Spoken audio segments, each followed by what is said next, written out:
Pak Alep bisa pimpin doa pembukaan, Pak Alep. Oke, siap. Ya, Mari kita satukan hati. Bapak yang di surga, terima kasih Bapak.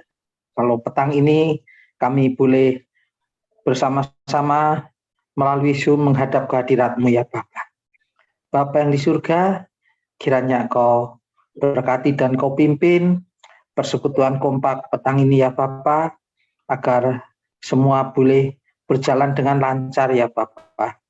Kami berdoa untuk tugas persekutuan ini, kiranya Engkau urapi sehingga semuanya boleh menjadi kemuliaan bagi nama-Mu serta menjadi berkat bagi kami semua ya Bapak. Terima kasih Bapak, di dalam nama Tuhan Yesus Kristus kami panjatkan doa ini. Amin. Amin. Ya, terima kasih untuk Bapak-bapak yang udah hadir on time. Ada sedikit pengumuman aja di bulan Oktober ya. Di Oktober minggu ketiga kita akan kehadiran tamu-tamu kompak dari PGMB 1. Jadi kita mendapat kehormatan jadi tuan rumah. Ya, mengucap syukur diberi kepercayaan ya untuk mengundang mereka. Jadi kita katakan kita tidak akan bikin acara khusus untuk mereka, tapi ya kita kompak aja seperti biasa, mereka kita undang untuk hadir gitu, join. Ya nanti Mas Haji ingetin aja sama yang ice breaking dan yang tugas bahwa kita akan ada tamu-tamu dari kompak PGMB 1 ya Mas Haji ya. Baik Pak Tio. Oke, dan nanti di Desember akan ada Natal kompak PGMB 1 yang menjadi tuan rumah Bukit Hermon. Mungkin mereka akan kerjasama dengan Petra. Ya nanti masih dilihat kesediaannya Petra, apakah mereka jadi gabung atau tetap Bukit Hermon aja gitu sendiri. Itu aja sekilas pengumuman. Kita berkontribusi kepada kompak PGMB 1 Rp10.000 per bulan gitu ya. Udah beres kita sampai Desember. Oke, silakan Andre untuk bisa dipimpin untuk ice breaking acara dari sore hari ini. Oke, makasih Bro Theo, Bapak-bapak, selamat sore. Ini yang hadir cukup banyak ya. Jadi untuk ice breaking hari ini, saya pakai ice breaking yang inilah yang sudah sering digunakan. Halo, kecil ya? Iya, kurang keras Pak. Oke. Gimana sekarang? Ya, lebih dekat mic aja. Oke, sorry. Oke, jadi untuk ice breaking kali ini saya pakai yang ya mungkin udah bapak-bapak sekalian udah pernah dengar, itu namanya Two Truths and One Lie. Jadi kita mengungkapkan dua fakta yang benar dengan untuk diri kita masing-masing dan di situ diselipin satu yang kedengarannya fakta tapi bohong. Ya, saya anggap ini game yang selalu fresh lah, berkali-kali dimainin juga pasti akan seru. Ya, saya mulai. Kalau saya sendiri, saya beri contoh gitu ya.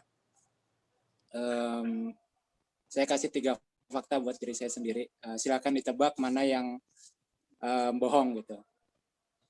Fakta yang pertama, saya satu alma mater dengan Sandiaga Uno. Fakta yang kedua, karir saya paling lama itu sebagai tukang cuci piring. Fakta yang ketiga, saya alergi dengan keju. Nah, silakan bapak-bapak sekalian tebak mana yang bohong. Semuanya bohong. Oh, semuanya bohong. Saya jago banget. Yang keempat Pak. Hah? Yang keempat, oh ya, yang benar. Suka keju Siapa? Yang Siapa keju, yang ketiga ya?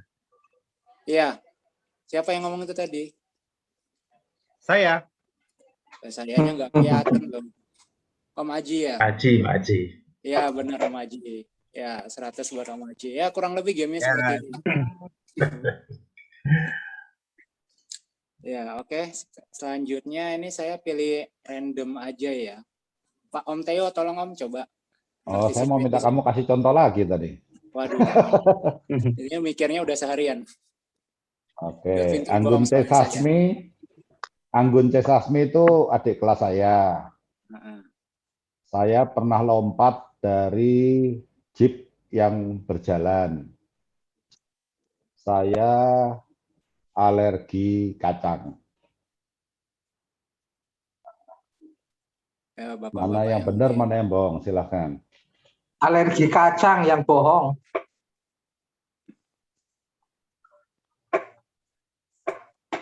Yang Kacang lain jenis ada yang mau apa? menebak yang lain. Bukan Pak Lep. Pak Tio emang kenal sama Anggun C. Sasmi. Oh, sebenarnya dia yang kenal sama saya nggak kenal Oh dia. gitu. Iya, betul. Mantap. Karena Anggun kan rumahnya di Bea Cukai, Mas. Ingat Oh. saya. Jadi yang lain setuju, alergi kacang tuh yang bermasalah. Kacangnya saya belum bilang kacang jenis apa loh ya. Jadi kacang polong yang hitam-hitam itu kalau saya makan itu gatal-gatal semua bujur tubuh. Ya oke lah, boleh. Berarti Yang mana nih? tebakannya kurang tepat ya. Loh, saya juga belum bilang kalau itu salah. Oh, Saya baru melengkapi informasi aja. iya, salah. Ini Anggun C. Sasmi-nya siapa juga ini? Namanya sama tapi lain. Iya, sama. Ini Anggun C. Sasmi-nya ya penyanyi Indonesia yang go internasional itu loh. Ya, betul. Ya, Iya. bisa rumahnya deket sih Mas Teo. Di Ramangun sama Bea Cukai kan. Anggun kan di Bea Cukai dulu. 2 atau 3 tahun di bawah saya dia. Oh, adik kelas berarti. Iya, adik kelas. Ketahuan bener. Nah, itu saya masih konteksnya cerita tadi. Silakan dipercaya atau enggak? Gimana Fit? Percaya nggak Fit? Bingung saya. Percaya. Percaya nggak saya pernah lompat dari jeep yang berjalan? Nggak percaya. Percaya.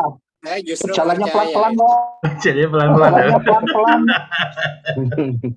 Orang dulu batu karang yang tajam aja mau diloncatin. Oh, gitu. Jangan buka rahasia yang lain. Pak Teo itu sakti, jangankan jeep, pesawat terbang aja dilompatin. Pesawat mainan. Ya, yang benar Pak Alep tadi ya. Gatut Koco. Jadi yang bohong itu alergi kacang. Kayaknya saya nggak ada makanan yang alergi deh. Dulu waktu kecil alergi ikan jenis tertentu, tapi ikan yang mana aja lupa. Akhirnya justru saya penasaran, pengen tahu yang alergi yang mana, saya cobain semua, nggak ada yang alergi gitu. Doyan-doyan aja, santai-santai aja gitu ya. Nah, jadi Anggun C. Sasmi beneran adik kelas di SD Antonius di Matraman. Dia suka mimpin nyanyi Indonesia Raya memang dari kecil dulu. Kalau lompat dari bis berjalan tuh waktu saya di bawah umur 5 tahun, makanya pipi dulu ada bekas tembong di sini ya, belang gitu, karena di depan rumahnya ini Pak Kan, berarti mamahnya Ibu Ruth ya. Itu di Pati, itu saya lompat waktu bisnya masih jalan, jeepnya masih jalan gitu, masih kecil. Oke, silakan yang lain, berarti saya bisa nunjuk ya Andre ya. Boleh Om. Ini yang saya pengen tahu Handi ini. Ada catatan lagi nyopir, Pak. Oh, lagi nyopir. Lagi nyopir nggak bisa bohong gitu. Pak Jun deh, Pak Jun. Pak Jun, kasih 3 fakta tentang Anda. Yang 2 benar, yang 1 bohong. Nanti kita tebak mana yang bohong. Wah dia. Dia bingung nyari yang benernya apa gitu. Itu kayaknya aku tuh bingung sebenarnya apa. Kayaknya kok semuanya kebohongan semua yang bisa dibicarakan. Berarti dibalik tuh. Bahasa tule.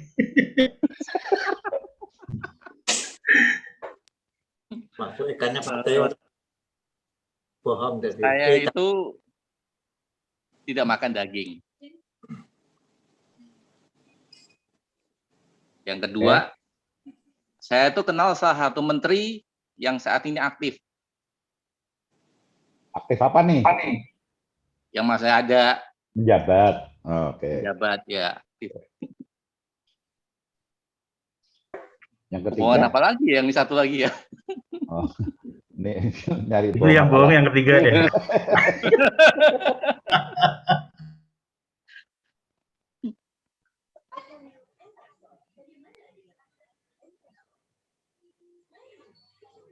Kalau kenal menteri Mas, semua orang juga kenal. Saya juga kenal. Semua menterinya kenal kita, tahu nggak gitu? Kenal saya. Menterinya nggak kenal saya. Kalau saya kenal. Menteri catur ada 4 ya, Pak? Hah?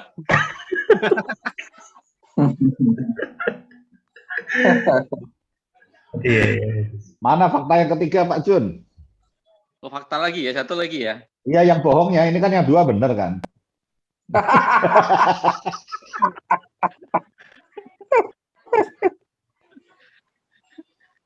Ya udahlah, anggap aja itulah yang ketiga. Aku juga nggak tahu mesti ngomong apa.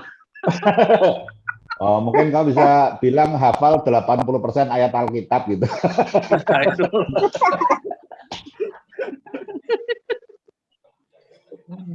Oke, Ya, silakan Pak Alep tunjuk. aja, Pak Alep.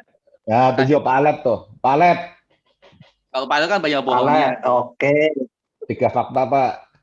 Yang pertama, Suka mengampuni.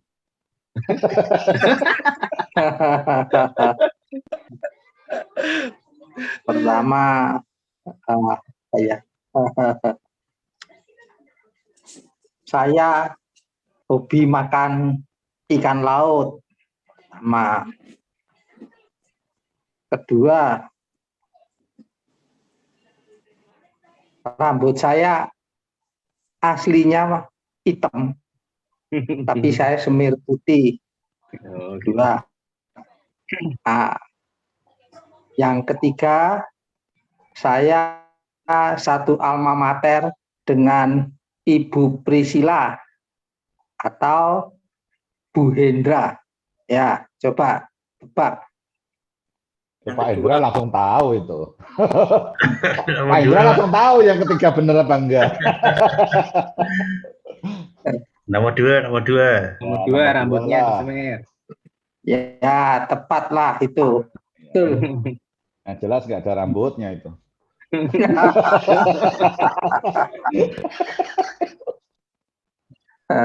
Oke, mau tunjuk siapa Pak Alep? Tunjuk David. Oh, Fit.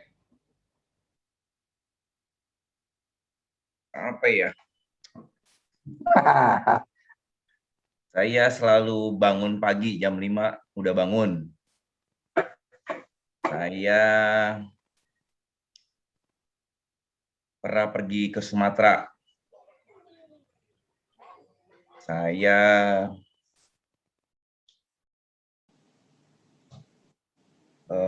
nggak pernah jaga makan. Ya, Mana yang salah? 3. Satu. 3. Satu. Dre, mainan ini kalau orang minonet ini kalau mau bohong mikir dulu dia justru.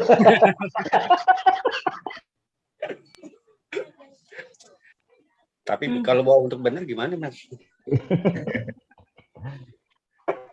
Salah. Kata Pak Alep nomor 1 katanya. Selalu udah pagi udah bangun jam 5. Bangun jam 5 selalu bangun. Bener? Olahraga dulu. Oh, bener. Setahu saya jam 5 kurang 10. Kemarin bangun Jam 5 kurang 10 udah jam bangun. 3 tuh saya. Kebetulan jam 5 kurang 11, Pak. Ya berarti yang ketiga lah. Yang bohong. Yang kedua yang bohong. Oh, jadi kamu nggak pernah ke Sumatera? Nggak pernah. Oh, Proyek ada di sana cuma nggak disamperin. Oke. Oh, emang ke Lampung belum pernah, David? Belum pernah. Oh. Ke Tapi Sidoarjo tahu masa Lampung di belum pernah, Sumatera. Fit? Belum pernah. Belum pernah, Fit? Ikut ke Sidoarjo, Fit? Belum pernah makanya. Mesti ikut. Dipaksa, Fit. Kode keras itu kode keras. Kapan-kapan ke Lampung minta diajak. Iya, boleh. Tinggal 1 kali event pendewasaan.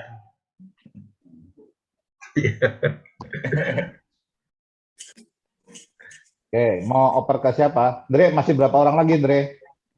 Harus sampai semuanya atau gimana, Dre? Pak Haji. 2 orang lagi lah. 2 orang lagi. biar Oh, kita 2 orang bisa lagi. langsung Ya, masuk ke diskusi. saya. Ini paling ini yang benar sama yang salah yang mana nih? Kalau saya itu kalau makan itu suka sama babi. B2. Suka makan tapi suka makan kalau ditawarin sama istri itu B2 gitu kan. Nah, terus saya itu bekerja di salah satu perusahaan Tadi sebagai suka makan babi atau suka makan sama babi gimana? suka makan daging babi. Oh, Gak usah bikin bawaan bakso. Kalau makan sama babi repot diseruduk. Nah, kalau kerja sebagai purchasing, oke. yang ketiga ya saya juga pernah ngojek lah gitu. Itu aja.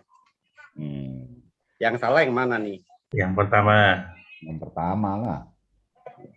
Pak Edi kok tahu? Keduanya meragukan nanti, Pak. Tapi punya pengalaman memang di hal seperti ini ya. Waktu pertama kali merit sama Rini itu kami ditawarin makanan Pak ke Jakarta. Tempat waktu itu kita ditraktir makanan di Kampung Melayu, Pak Siantar. Pas sampai rumah enak gak dagingnya? Enak. Pas ditanya daging apa? B2 langsung saya buang-buang. Semenjak itu saya nggak mau, sama sekali nggak mau. Sampai sekarang namanya makan B2, aduh, nggak deh, gitu. Jadi ya benar itu, yang benar, yang salah tidak suka makan babi. Nanti kalau makan rame-rame duduk semeja sama Pak Jun ya. Dia nggak makan daging soalnya. Oh gitu. Oke, saya lempar ke Korudi. Ya, saya ya. Yang pertama, saya lulusan Fakultas Interior Design. Yang kedua, saya nggak mau kalah sama Pak Jun lah.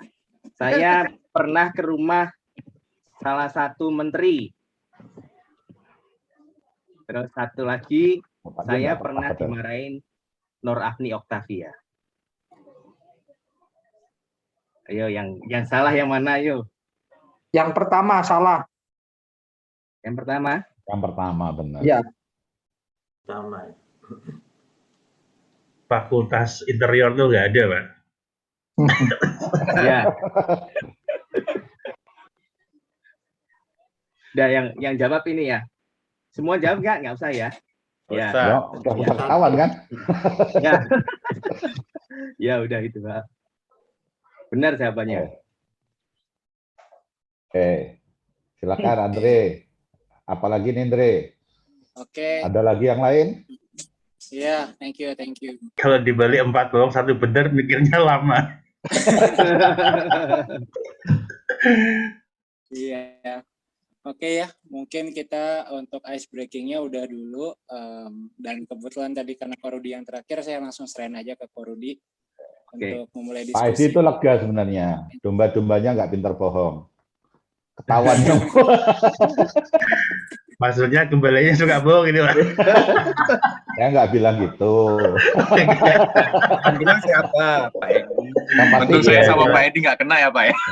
Kalau bohong ketahuan bahwa di sini. Bersyukur ya. Bohong itu susah ternyata gitu ya. Karena sudah cukup bohong semua, jangan-jangan jadi tahu kalau ada yang bohong. Nah, bohong sama tukang bohong susah ya Pak Indra ya. Oke, silakan Pak Rudi. Ya, oke. Ya, kita mulai doa dulu ya.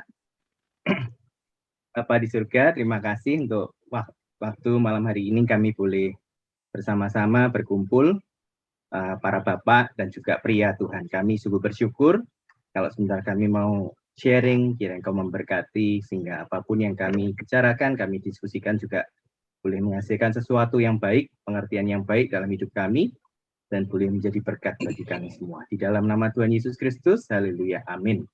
Amin. Ya, saya mau, ini kan, saya beberapa kali melihat YouTube dari Kompak ini ya, sebelum saya masuk di sini, dan saya lihat memang belum pernah membahas soal hubungan suami istri kalau nggak salah ya. Saya nggak tahu, belum pernah ya. Jadi saya malam hari ini ingin membahas tentang sebagai pria yang dewasa, pria Kristen, apa yang harus kita lakukan gitu ya. Saya ingin sharing-sharing juga tentang itu. Dimulai dari cerita tentang seorang wanita. Seorang wanita ini seorang istri yang ikut retreat wanita, ceritanya begitu. Di suatu tempat, akhirnya dia pergi, dia mengikuti acara ini dengan baik, sampai suatu saat tiba di hari Senin pagi, dalam satu acara tiba-tiba dia keluar. Mendadak keluar gitu. Dia ingat sesuatu terus dia keluar. Dan keluarnya ini cukup mengagetkan sampai dia diikutin sama temennya. Dan ketika dia keluar, dia tuh telepon. Dan ternyata dia telepon ke rumah. Telepon ke rumah kepada suaminya. Dan ketika telepon dia ngomong, setelah selesai telepon, temannya ini bertanya, kamu kok buru-buru sekali keluar, kenapa? Ada hal-hal yang penting, yang kejadian yang penting. Oh enggak, saya cuma hanya telepon suami saya di rumah, mengingatkan kalau hari ini jadwalnya sampah diambil. Temennya, loh, memang kenapa kamu harus telepon suami kamu? Memang suami kamu nggak tahu? Enggak, suami aku enggak sering lupa kalau soal sampah. Dan kenapa aku selalu meminta bantuan suaminya? Karena aku nggak kuat untuk mengangkat sampah itu, tong sampah itu. Jadi suatu relasi, jadi ya ceritanya ini suatu relasi, suatu hubungan suami istri. Suami saling melengkapi dengan istrinya. Jadi si istrinya dia punya bagian tugas untuk mengingatkan bahwa setiap Senin ini jadwalnya tukang sampah datang dan sampah di dalam rumah itu harus dikeluarkan. Dan bagian suaminya adalah mengangkat sampah itu, gitu. Jadi ada kolaborasi keduanya. Jadi kalau salah satu tidak melakukan tugasnya, ya sampah itu akan tetap di dalam rumah dan menimbulkan bau tentunya, ya kan? Jadi ini hubungan suami istri yang saling melengkapi. Kalau orang Jawa bilang ini tumbuh oleh tutup, gitu ya.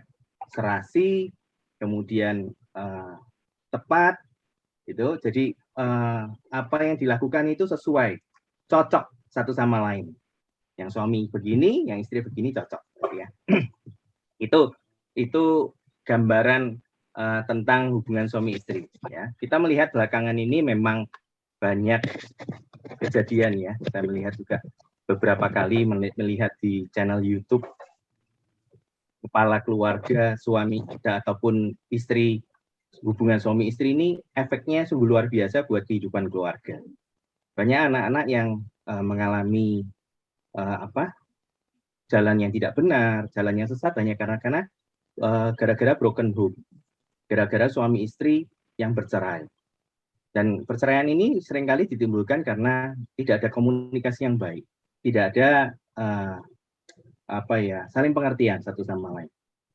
Ya, kalau kita ibaratkan ini, ya kan ada buku yang tulisan ya, yang mengatakan bahwa memang pria itu seperti waffle, sedangkan wanita itu seperti bakmi. Pria itu kalau berpikir dikotak-kotakkan, dibagi, oh hal ini, tidak bisa dilakukan bersamaan.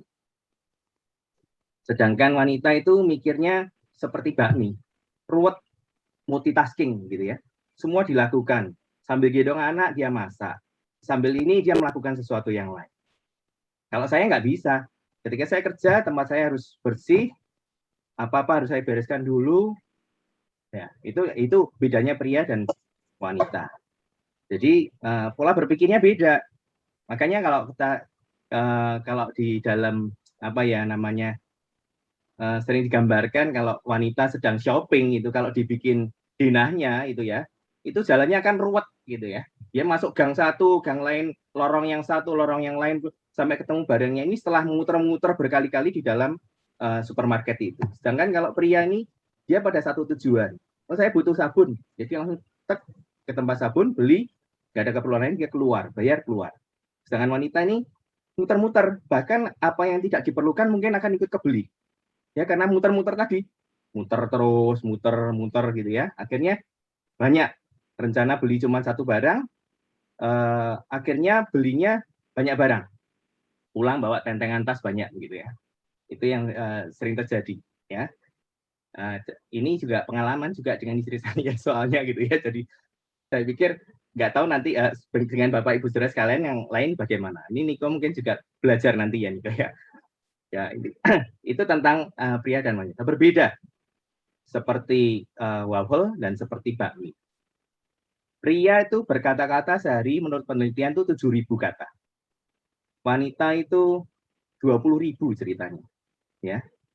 Jadi seringkali terjadi miskomunikasi karena si pria sudah kepengen diem, kepengen santai, tapi si wanita akhirnya ngomong terus begitu ya, karena kepengen cerita kejadian seharian, jatahnya 20.000 harus dihabiskan gitu ya. Jadi akhirnya terjadi miskomunikasi, terjadi komunikasi yang tidak baik, terjadi salah pengertian. Jadi kita nih hubungan suami istri ini memang sangat kompleks, sangat sulit, tidak mudah kita memahami karena kita benar-benar berbeda, bertolak belakang.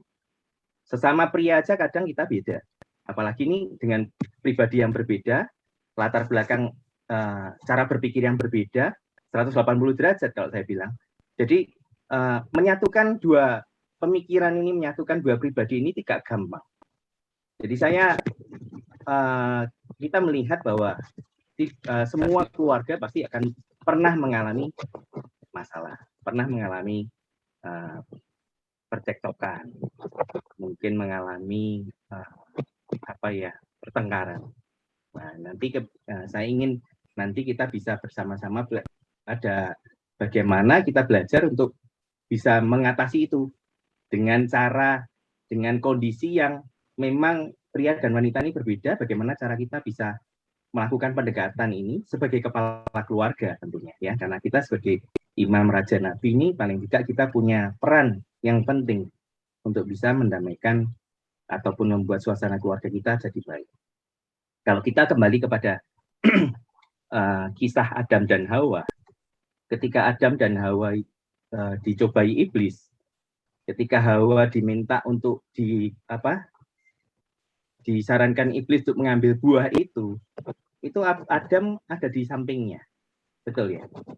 Saya sih pengertiannya begitu. Adam ada di sampingnya dan dia diam saja, dia diam saja. Jadi sebetulnya kalau kadang-kadang kita menyalahkan istri, ya, kadang-kadang kita menyalahkan wanita bahwa wanitanya begini, tapi sebetulnya pria, bapak, suami itu punya otoritas untuk misalkan seandainya Adam waktu itu menahan Hawa untuk tidak makan buah itu, gitu ya, beda ceritanya. Tapi itu ini ya, maksud saya dalam hal ini sebetulnya Adam punya ketegasan untuk itu, karena dia adalah kepala keluarga. Jadi ada ungkapan bahwa di balik suami yang hebat ada istri yang luar biasa. Memang betul. Tapi segala keputusan ini bagaimanapun suami berperan besar untuk mengambil keputusan-keputusan yang strategis bagi keluarganya, bagi kehidupannya, bagi anak-anaknya. Ya. Nanti kalau tidak seperti itu kan kebalik berarti. Kepala keluarganya jadi si wanitanya. Gitu. Tapi kita sebagai pria, kita diberikan otoritas untuk bisa mengambil keputusan. Walaupun dengan masukan-masukan, dengan penolong kita nih, ya, istri kita, gitu ya. Itu, tapi kita tetap punya otoritas. Makanya kita perlu ketegasan untuk boleh menjalani kehidupan suami istri. Kembali kepada hubungan. Kalau kita ngomong masalah yang terjadi dalam keluarga pasti banyak. Dan kenapa tidak terjadi komunikasi yang baik? Itu juga banyak hal, ya, banyak hal. Kenapa tidak terlalu, apalagi sekarang? Kalau zaman dulu mungkin papi maminya Theo, Kong Dani dan Mak Le ini seperti ya zaman-zaman orang tua zaman dulu, papi mami saya juga. Itu kalau orang punya istilah tuh Mimi lan Mintuno. Jadi kalau Mimi dan lan Mintuno ini semacam binatang kecil yang kemana-mana selalu berdua, berpasangan gitu. Dan itu terjadi bagi orang-orang tua zaman dahulu. Ya, itu ya Kang Dadi sama Mak Le kemanapun sekarang pergi berdua. Tapi mami saya juga begitu. Gitu. Kemana-mana mereka selalu berdua. Apapun yang dilakukan selalu berdua. Di mana ada papi saya, ada mami saya. Ya, kemanapun berdua selalu. Tapi zaman sudah berubah. Sekarang wanita banyak bekerja di luar. Jadi kemungkinan untuk bisa bekerja bersama-sama itu juga kemungkinan kecil. Waktu untuk bertemu itu juga kecil. Bahkan jam kerja wanita juga banyak melebihi pria malah sekarang gitu ya. Apalagi yang mungkin pegang-pegang jabatan penting gitu. Dan itu menimbulkan kurangnya komunikasi, kurangnya koneksi satu sama lain, akhirnya menimbulkan salah pengertian. Hal-hal yang banyak menimbulkan masalah komunikasi ini juga mungkin banyak sekarang zamannya gadget ya. Di mana-mana gadget, gadget apa? Main game, main apa, sudah begitu sampai rumah main game, begitu sampai rumah udah pegang gadget, udah tidak ada komunikasi. Suami pegang gadget, istri pegang gadget, udah. Komunikasinya kadang ngomong-ngomong malah mungkin lewat WA kali ya, gitu ya. Karena walaupun bersebelahan gitu ya. Karena sudah ketergantungan akan gadget ini luar biasa. Kemudian ada hal lain ya yang menimbulkan kendala komunikasi. Ini misalkan ya cemburu, apalagi sekarang kerja di luar, suami kerja sendiri, istri kerja sendiri, nanti mungkin ketemu temannya, terus akhirnya suaminya ketemu teman wanitanya karena lama, akhirnya ketahuan istrinya walaupun tidak ada hubungan apa-apa, bisa jadi itu salah pengertian, kecemburuan terjadi. Itu hal-hal yang bisa menimbulkan miskomunikasi. Kemudian berkata kasar. Kemudian ekspektasi kita terhadap pasangan itu juga bisa menimbulkan miskomunikasi. Kita mau pasangan yang ya namanya kita manusia tidak sempurna.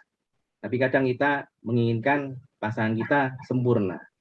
Ya, maunya istri yang sudah bekerja kemudian sampai rumah harus melayani seperti kalau istri tidak bekerja, ya nggak bisa. Ya kan? Pasti punya bagian porsinya masing-masing. Kemudian menyembunyikan perasaan. Ya, kita seringkali tidak terbuka. Kemudian tidak mengerti bahasa cinta pasangan gitu. Jadi saya sendiri masih banyak belajar gitu ya tentang hal ini, karena wanita, cara menangani wanita, istilahnya kita memperlakukan wanita dengan memperlakukan pria pasti beda. Sebetulnya ada satu gambar ini memperlihatkan kebutuhan ini banyak sekali. Kebutuhan apa sih yang membuat pria bahagia? Ya, cuman sedikit, cuman ada mungkin kita melayani dia, ya, si wanita melayani suaminya, kemudian tidur dengan dia, ya, dalam hal seks kan, gitu ya, maksudnya. Kemudian pokoknya dia tinggal sama prianya dengan damai. Kemudian tidak, ini yang seringkali jadi masalah pria. Handphonenya nggak mau dicek.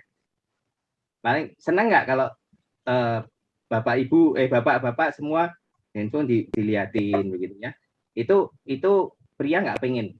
Walaupun tidak ada rahasia sebetulnya. Tapi itu menjadi hal yang membuat pria tidak bahagia kalau handphonenya sering dicek, seolah-olah dicurigai, ya, tidak percaya. Gitu.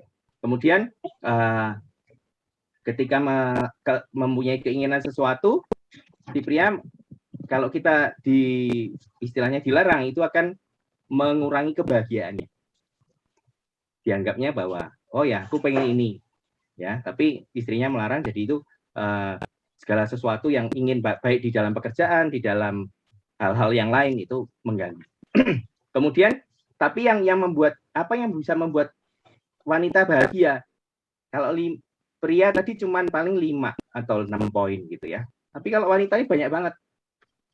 Pria ini dituntut atau suami dituntut jadi teman, jadi ya maksudnya kekasih, jadi kakak, jadi ayah, jadi guru, jadi tukang masak, jadi semuanya lah, banyak hal yang memang dari sisi wanita mengharapkan pria ini banyak banget.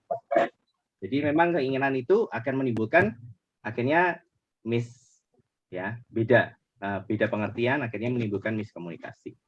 Kemudian hal lain yang menimbulkan kurangnya komunikasi yang baik, mengganggu komunikasi adalah kurang mendengarkan. Kita kadang ngomong-ngomong sambil lalu. Ya tadi masalah gadget tadi kan. Kalau sudah pegang gadget kita ajak ngomong juga, hah, gitu kan ya. Biasanya sudah nggak connect lagi. Gitu. Dan kemudian ada hal lagi juga kurang empati. Rasa empati yang kita mungkin kita tidak melihat istri kita sudah bekerja dari pagi sampai sore, sampai malam bahkan, sampai rumah masih dituntut untuk melayani, menyiapkan apa, makan atau menyiapkan apa yang sebetulnya dari sisi kita sebagai suami, pria itu sebetulnya bisa menyiapkan sendirilah. Bukan masalah ini, karena kita kan sama-sama kerja begitu ya. Itu sebetulnya bisa, tapi itu tuntutan itu bisa seringkali tidak empati, ini bisa menimbulkan miskomunikasi. Jadi itu hal-hal yang seringkali membuat kita miss satu sama lain, komunikasi yang tidak baik. Jadi terus bagaimana cara kita menanggapi ini, mengatasi hal ini? Kalau kita berkomunikasi di dalam firman Tuhan, kalau kita hubungkan dengan Alkitab, kita sebagai pria-pria yang percaya Tuhan, pria Kristen gitu ya. Banyak ayat Alkitab yang mengatakan di sini tentang komunikasi, misalkan di dalam Amsal 15 ayat 1, jawaban yang lemah lembut meredakan kegeraman. Kadang-kala kita komunikasi, istri lagi ngegas, kita ikut ngegas. Jeder, sama-sama ngegas, tabrakan, akhirnya ribut gitu ya. Itu jawabannya lemah lembut meredakan kegeraman. Tetapi perkataan yang pedas membangkitkan marah. Kemudian di dalam Amsal 15 ayat 4 juga ada lidah lembut adalah pohon kehidupan, tetapi lidah curang melukai hati. Ada di Perjanjian Baru juga Efesus 4 ayat 29, pakailah perkataan yang baik untuk membangun, di mana perlu supaya mereka yang mendengarnya beroleh kasih karunia. Dan juga Efesus 4 ayat 15, dengan teguh berpegang pada kebenaran di dalam kasih. Banyak firman-firman Tuhan yang menegaskan tentang komunikasi, cara komunikasi yang baik, gitu ya. Jadi kita harus berdasarkan pada firman Tuhan ini, kita juga harus belajar untuk bisa menyampaikan sesuatu ini dengan baik. Kemudian bagaimana mengatasi gitu ya, menyelesaikan konflik yang baik atau menyelesaikan cara-cara untuk berkomunikasi yang baik. Cara yang pertama, kita harus mengerti atau berusaha berempati dengan perasaan pasangan. Ya, teman hidupnya, dia coba mengerti perasaannya, dalam kondisi apa, bisa diajak komunikasi atau tidak. Kemudian itu kita harus mengerti. Kemudian cara yang kedua, mendengarkan pendapat. Selain kita empati terhadap pasangan kita mendengarkan pendapat pasangan kita. Kemudian cara yang ketiga adalah berusaha menyampaikan perasaan hati. Nah, ini juga susah. Kadang kita diam, ya. Diam ini bukan sesuatu, ternyata diam ini bukan sesuatu yang baik. Diam ini bukan sesuatu yang memecahkan masalah. Ya, silent is golden katanya gitu. Tapi ternyata tidak selalu begitu. Gitu. Dalam hal tertentu kita memang harus berkata-kata, kita harus mengungkapkan perasaan dan isi hati kita. Terutama juga dalam hubungan suami istri. Nah, dari kisah-kisah ini, saya ingin juga menyampaikan satu cerita tentang miskomunikasi yang terjadi antara suami istri. Kalau ini real ya. Ini saya pernah ikut di dalam satu wadah. Dulu Pak Alep juga ikut, Pak Indra juga ikut kalau nggak salah. Pak Alep ya, Pak Alep yang ngasih tahu saya, yang di Marriage Enrichment Om Alep yang di GKY. Nah itu ya, saya pernah ikut itu. Ada suami istri yang tampak baik, tampak mesra gitu ya. Kemana-mana ya mereka inilah menunjukkan keharmonisannya. Tapi ketika sesi sharing begitu, si suami ini memang begitu sayang dengan istrinya. Jadi setiap jalan dengan istrinya, kemanapun mereka pergi, misalkan ke mall gitu ya, mau jalan-jalan ke mall. Ketika istrinya melihat sesuatu, mungkin tas atau mungkin sepatu, oh itu bagus ya. Suaminya nggak banyak ngomong, tapi bisa tiba-tiba itu besok itu barangnya sudah ada di rumah. Gitu. Dia selalu respon istrinya seperti itu. Dia suaminya istrinya kepengen apa, baru melihat begitu besoknya barang itu ada di rumah. Tapi istrinya sampai pada sharing itu dia cerita, ternyata dia tertekan dengan hal seperti itu. Karena bukan hanya itu, sampai pakaian-pakaian pun apapun, lingerie apa semua itu yang beli suaminya. Gitu. Jadi istrinya tidak punya kebebasan apapun untuk membeli ataupun belanja untuk kepentingan sendiri. Pokoknya semuanya dibelikan suaminya. Ternyata itu membuat istrinya merasa tertekan sekali. Jadi ini kan akhirnya kan terjadi miskomunikasi karena si istri nggak ngomong, suaminya merasa bahwa dia sudah melakukan yang terbaik, memberikan apa yang diinginkan istrinya, gitu ya. Tapi ternyata itu gitu. Itu tidak terjadi komunikasi yang baik. Dan itu, nah malam hari ini saya ingin, ya masing-masing kita pasti punya cerita lah ya, punya cerita bagaimana kita pernah mengalami miskomunikasi dengan istri.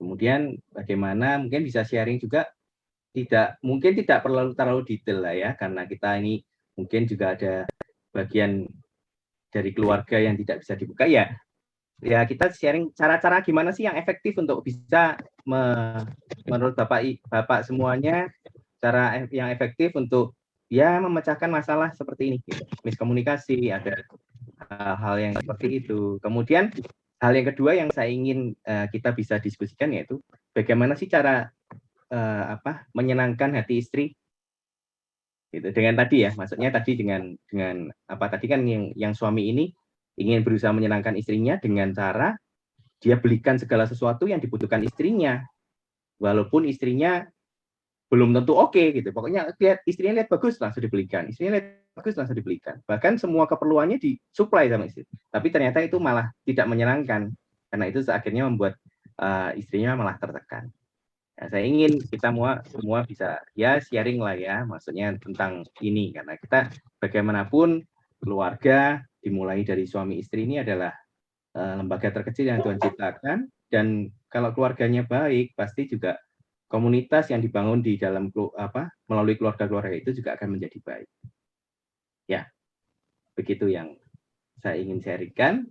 Mungkin bisa dimulai, ada yang bisa sharing, bisa menyampaikan pengalamannya ataupun yang lain, silahkan. Terima kasih Pak Edi, terima kasih Rudi, terima kasih Andre untuk pelayanannya hari ini gitu ya. Juga tadi Pak Alep yang sudah membuka gitu. Sekarang kita tutup, mungkin waktu juga udah 1,5 jam, nah ini rekor ini. Mungkin kita bisa minta tolong siapa yang tadi, Handi ya, tadi yang lagi nyopir Han. Nah, sekarang kamu suaranya disumbangkan untuk doa penutup.